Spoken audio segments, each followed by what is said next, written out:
I believe we are now broadcasting because you are at a technically webinar, so we are going to be oodles of efficient. Thank you for being here as folks arrive. You're all wonderful. As folks log in to this incredibly prompt webinar that will be the most fun webinar you have of the day, I want to just give you a sense of where the heck you are, and then we're going to get into this conversation to make very good use of your morning. If I can get that loaded up. I am Chris Wink. I'm the CEO and the co-founder of Technically. We're a news organization that I hope you guys know. We report on local tech economies, how growth stage companies are growing and supporting their own staff. So we have a great group here to talk a bit about hiring and workplace culture trends. Talia Edmundson, Amy Leschke-Kahle, Tamara, Rasberry, Juliana Pignotti from Cloud Tamer. We're gonna hear from each of them to give them a sense of a hello. But thank you for being at the first webinar. Quick plug, some of you may know we do an annual conference called Introduced that is coming up. It's going to be all virtual again, Thursday, May 13th, dedicated to building better companies, better workplaces, so similar conversations will be there. So just want to make sure that's on your radar because we'll have conversations there like this.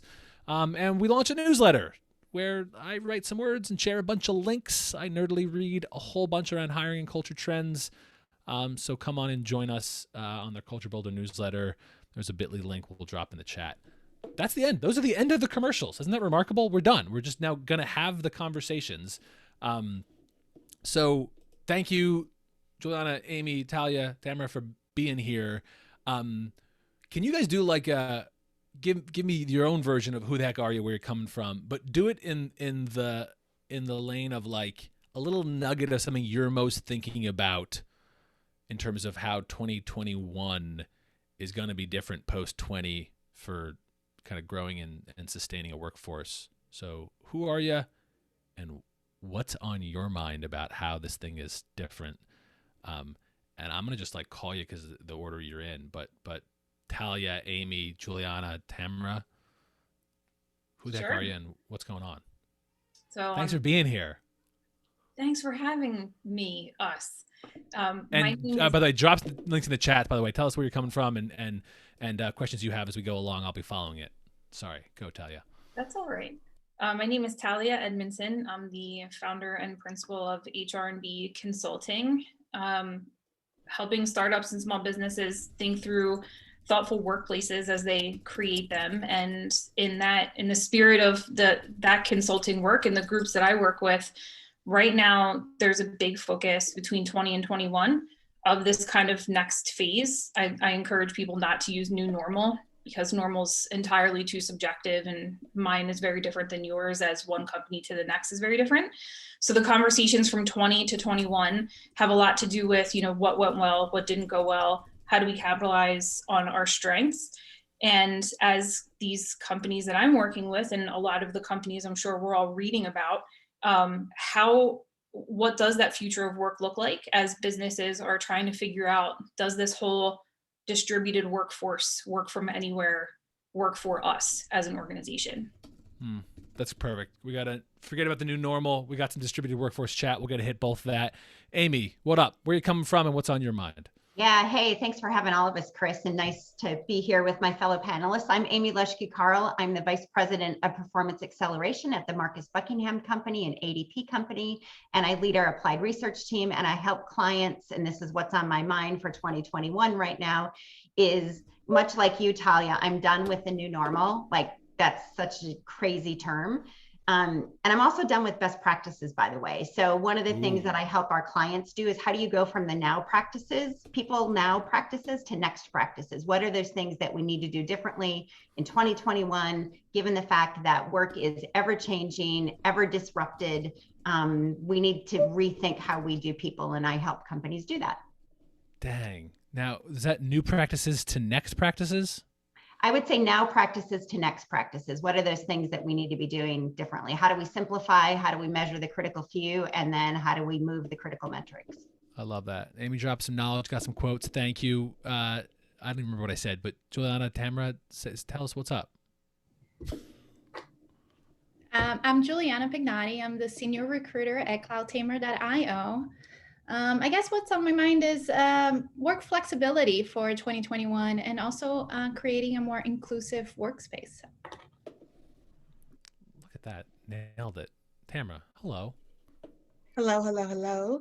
Good morning, everyone, and thank you so much for having me.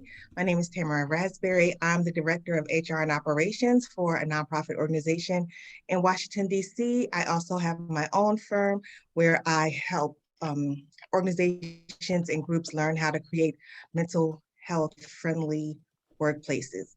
So my focus is really on mental health, moving from one of the pluses that came out of 2020 is that a lot more organizations are focused on mental health because they saw how people's mental health was drastically impacted by the pandemic and by having to pivot to remote work when maybe they weren't used to that and all the different things that go along with that. So my focus is really going to continue to be on working with organizations and groups to focus on how they can support the mental health and well-being of their staff. That's my focus. Beautiful. Perfect. And thanks guys for getting stuff rolling in the chat, calling out that you can change it so you can chat both panelists and attendees. Some of you are just pinging panelists. If you want to do that, that's great. We love those messages. For example, John Baldino says Queen, which I assume is reference to me. So thank you. I certainly welcome that shout out to me indeed. And I am spotting like Lindsay Ryan, see your call out to great event happening today, and I see Jackie your question, so we'll be following. Damn, John Baldino clarifying thinks it's about Tamara, not me. Well, I'll earn Queen shout out. We'll get there. But so I'm gonna pull out some calls from our workplace and hiring report. That's from Technically's newsroom and a bunch of conversations with maybe a couple hundred hiring companies, and we pulled out some trends. I'm gonna use some questions from there, but don't worry. No spoilers. You can still download that gorgeous PDF and enjoy it and get some knowledge, but we'll put out some basics. So I want to walk through that as a framework, and I will be using attendee questions as well. But start me off, friends, like foundation was one of the points we came back to. Like after you get rocked, like maybe you spent 2020 and like, I got to figure out different remote plans. I got to figure out, are we serious or not about DEI? Like I've been doing so much as a people leader. Right now, you have to go back to your foundation. Like, what are we talking about with the employee value proposition? What are we standing for, et cetera, et cetera, et cetera. I guess I want to hear you guys, what does it mean about going back to the foundation? If you're speaking to an audience of HR, people ops, culture professionals, even some entrepreneurs, what does it mean to go back to your foundation in terms of hiring, retaining, engaging, supporting your employees? What is the foundation mean to you guys here? I would say to me, it means like getting out of that firefighting mode that we were all in last year. We were all in a very reactive mode. We were in a situation that we had not been in before and just trying to figure it out. And so now we've been in this for basically a year.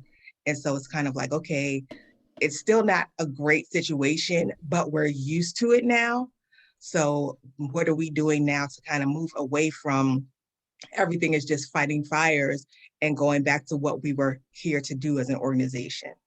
And so your value proposition shouldn't really have changed that much. It should be actually better because you should have learned different and better ways to work during the pandemic. So now you can offer more things. Like we were talking about flexibility. A lot of companies weren't as flexible before as they are now. So now that's a greater proposition you can offer. I know for my organization, we've hired about 20 people since the pandemic started, and half of them aren't local to us, whereas before all of our employees were local. But since we're not so location-based now, because we're all working remotely, we were able to hire people from different areas of the country. And I think that's going to be widespread. Out of the firefighting mode. Yeah, I guess even I challenge myself, are we out of the firefighting mode? Man, these numbers still scare me, but it seems like we're going that way. Amy, Talia, Juliana, I like that. Out of the firefighting mode. What else to you means go back to the foundation? I'll go back to, I think some of the things we talked about during the intros is what were you good at before all of this? I think, you know, the last year did show some areas that needed improvement for sure. And there's a way to approach that that doesn't feel like extremely reactive, or that you know, are still in firefighting mode. I think if you're addressing things strategically for what the long term looks like, instead of trying to fix, you know, maybe what broke in the last year. And what I mean by that is, yeah, sure, you're addressing things, but you're addressing them in a way that is more sustainable for the long term. So when, you know, about a year ago, everyone up and had to go work from home, that didn't go so well if you were in an environment that still had desktops versus laptops, and your IT people were probably crying in their sleep at night trying to get everything set up for, you know, thousands of people who had to get up and leave. So what does that look like for the future? Are you trying to figure out where your business was successful, where your people were thriving, you know, even just a year ago, right? In February, we were still cool for the most part. So what were you doing well then? That needs to serve as your foundation. Do you have to pivot, I think, in order to amplify where you were strong? Yes. But at the same time, I think there's new areas that are emerging where people are realizing there are aspects of their business or elements of people that they were really good at before, and they didn't know it until everyone had to kind of get up and completely change. So if at your foundation, you know, you still have these elements of, you know, where everything was going well and what was strong, getting back to that in a way that is a bit more sustainable. And to Tamara's point, you know, what that looks like as people are working from all over the place. Mm. I spoke to a client who like said that they did a little checklist of, they listed all the things that they did really well because they wanted to give themselves daps. Like we did this well, and they had to like, this didn't go so great. And I feel like there is an audit that a lot of us could be doing of, all right, let's give ourselves credit. What do we do well? But you should have that handle on what broke. That's an opportunity. I hear you saying, Talia, like, cool, like go get better at it. Amy, Juliana, does that kind of resonate with what you're saying? Yeah, and I, you know, for us too at CloudTamer, before pre-COVID, we were mostly in the Maryland area, but now we have employees in Georgia, Minnesota, Texas. We have, you know, everywhere. So communication had to be something that we improved. So, you know, the CEO is sending weekly emails. We're having monthly meetings with the whole team. We added tools to our Slack channel to promote that one-on-one kind of conversations that you normally would have in the hall or, you know, in a kitchen. Now we have to have it over Zoom. But so improving those communications definitely help. I see actually a good question from Colleen O'Rourke that I'll call out. And by the way, Jackie, I saw your earlier question. I'm gonna get to that in a sec. But Colleen calls out, like, what should we be auditing? This is obviously a really big category because guess what? There were about 11 crises in 2020 that all intertwined. So it's hard to not say everything ever. But I think you have to like start with what your own purview is at your own organization. But like, you know, we did ourselves, like, how do we do in PTO use in 2020? Was it really down? We were down midway through. We pushed a bit and got PTO usage a little closer to normal.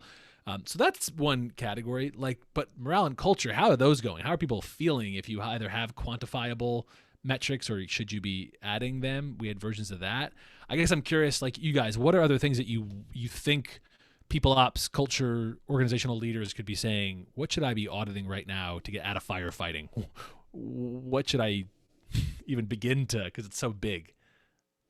Yeah, Chris, you know, one of the things I'm seeing with the organizations that I work with is it is an unbelievable opportunity like we've never had before to simplify our processes. And as particularly in the world of HR, which is where I spend most of my time, we tend to do things because we think we're supposed to do them. Like it's what we've always done. We've always done 360s, or we've always done performance reviews, or we've always done engagement action planning, all of those things.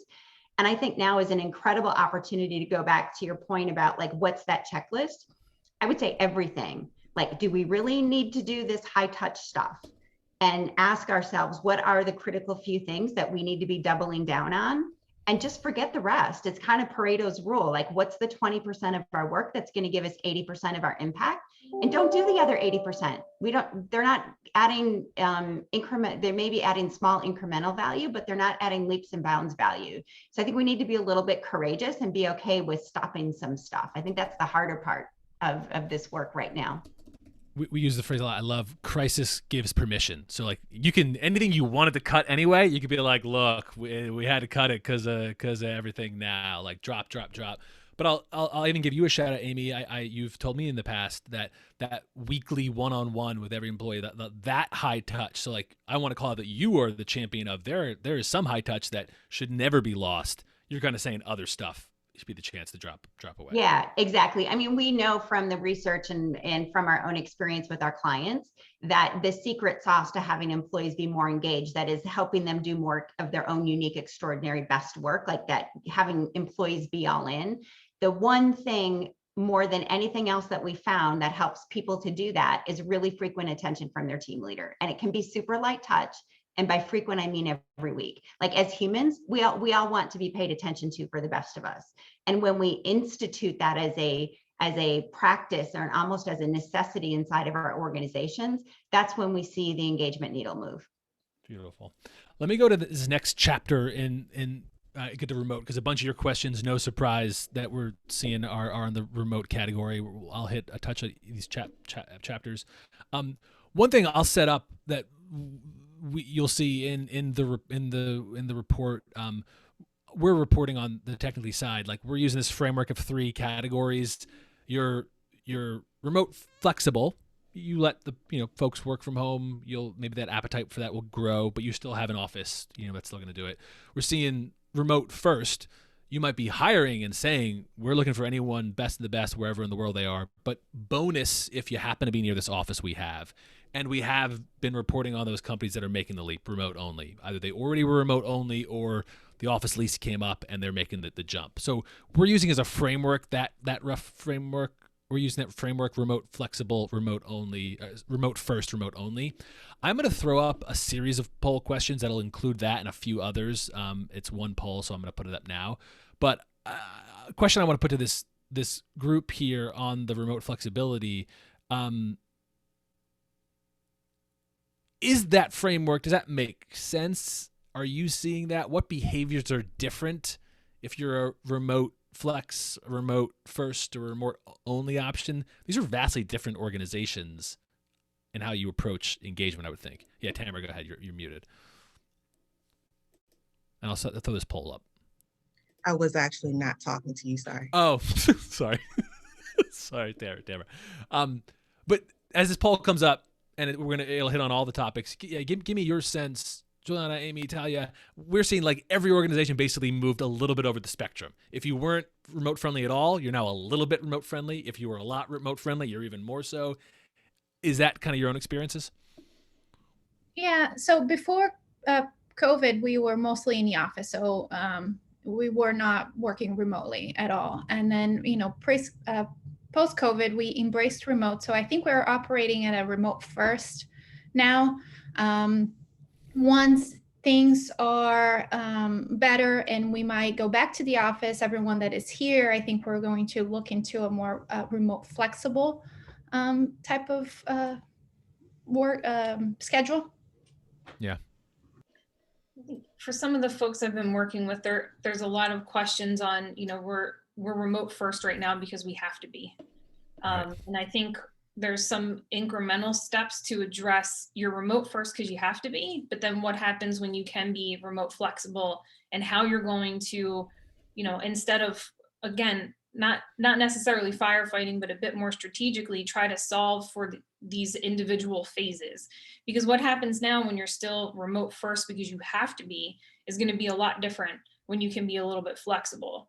So when you have remote teams, they will always have different needs because they're never going to come into the office either because of physical proximity, because they don't have to, because they don't want to. There's also, people who thrive from home just for a variety of reasons. And then you have folks that cannot wait for their office to open up again because they have to, get away from the other adults that may be working from home now permanently because of what happened in their job. Eventually kids will go back to school. So what does that look like? Are you trying to wish you could go back to work now so you could get away from your kids? Or are you trying to figure out what it's going to look like in the long term when you do have a space to go to? And I'm hearing a lot about, optimizing now for workplace or for office flexibility in the future, and people flat out saying, if my job makes me go back to the office 5 days a week, I'm going to reconsider my employment. Because even though what we're in now is still a bit temporary, the reality is that people's entire lives have been adjusted over the last year for good and not so great, but mostly for the idea that this works for my life and I've settled into this mode now. I was forced to, but now I'm kind of into it. So what are the pieces that I really like, and who's going to give that to me? And if it's not my current employer, it's going to be someone else, because the entire, landscape of work has been changed from this. A friend said to me, if I was forced legally to go to the gym every day for a year, I'd be in great shape. And his logic was like, you made me work remote every day. So like, this is now a behavior I have. Amy, Tamara, other stuff I 100% agree with that. Like, I'm like, please do not think I'm going to be going to anybody's office 5 days a week anymore, ever. Like, I couldn't even do it. Like, my whole mind is just shifted, and I wouldn't expect anyone else to do it. But I do feel bad for the people who want to be in the office right now for any number of reasons. For some people, the workplace is their respite from the rest of their life, or some people, unfortunately may have abusive relationships and they go to work to get away from it, or, any type of number of things where some people actually enjoy going into the office. Some of my colleagues are very much extroverts and they're like, oh, I can't talk to people. And I'm like, that's great. But, everyone's different. So I do feel for those people, I do see more people going into the remote flexible, landscape.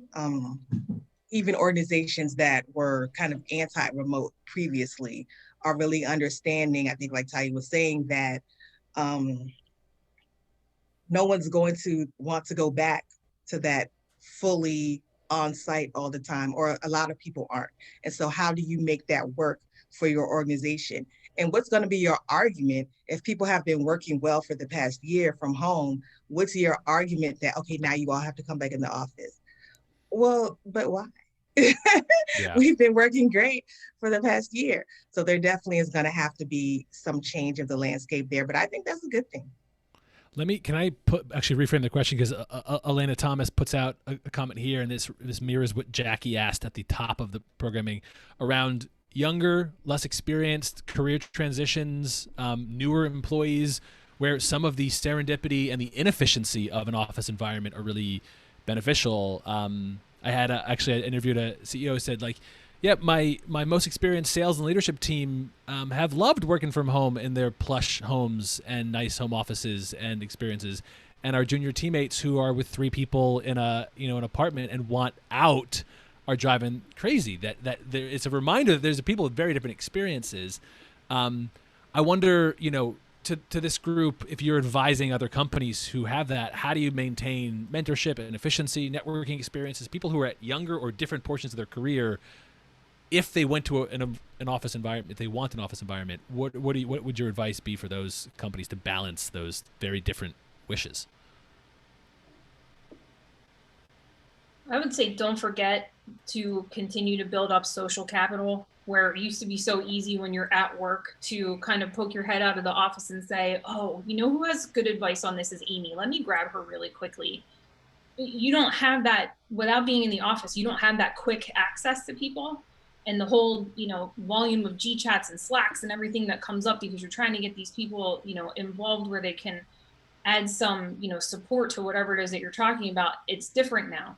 So when you have an up and comer or a new person who hasn't been in the workforce for very long, or, you know, in some instances, it's, you know, if it's their first job out of college, or they were, you know, labeled as high potential or whatever fun, you know, label went on them before all of this happened, whatever got them to that point, whatever path they were on has changed.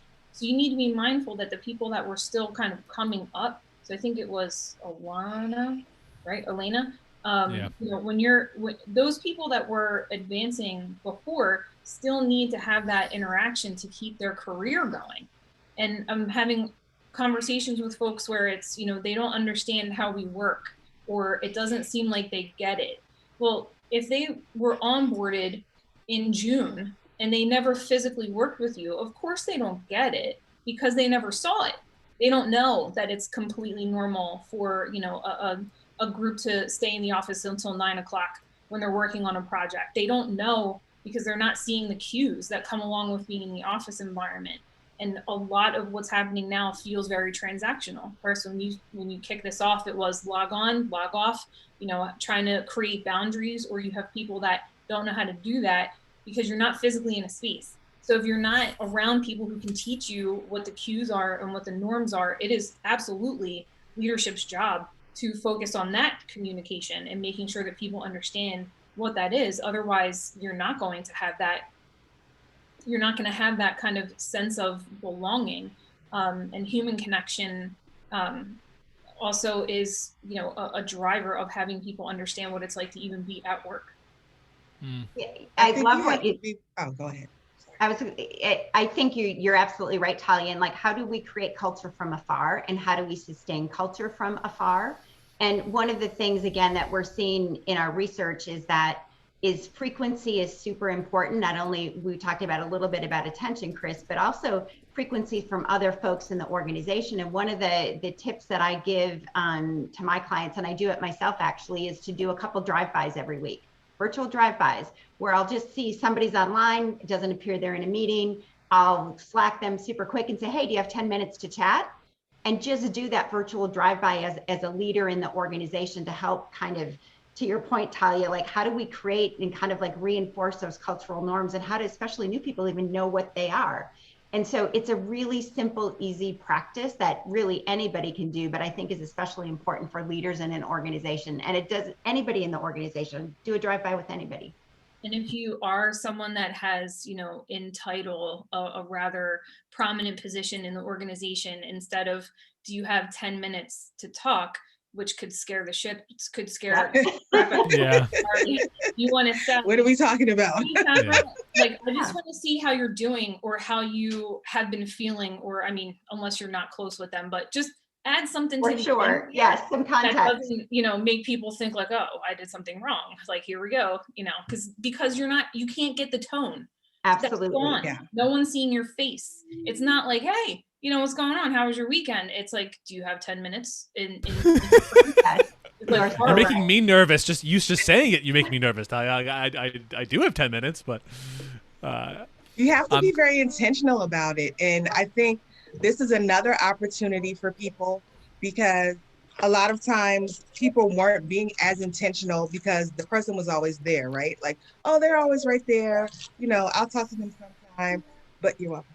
But now you have to, because they haven't seen you. There aren't those day-to-day face-to-face interactions. So you have to be extremely intentional about reaching out to your team, reaching out to your staff. I'm always talking about, you know, it's about building those relationships, and not building them because there's a crisis or a problem, but building them organically, so that when you do reach out, it's not that scary moment. It's not that, oh my God, what do they want?